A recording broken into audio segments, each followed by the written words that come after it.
4% ముస్లింల రిజర్వేషన్లు రద్దు చేస్తామని శపథం చేస్తా ఉన్న బీజేపీ పార్టీతో ఈయన జట కడతాడు.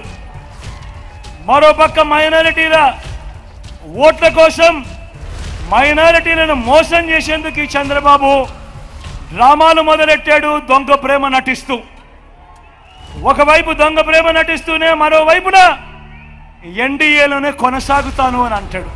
నేను ఈరోజు ధైర్యంగా చెప్తా ఉన్నా, 600 అయినా కానీ 106 అయినా కూడా 4% రిజర్వేషన్లు మైనారిటీలకు ఉండి తీరాల్సిందే అని మీ బిడ్డ ఈరోజు తలెత్తుకొని చెప్తా ఉన్నాడు.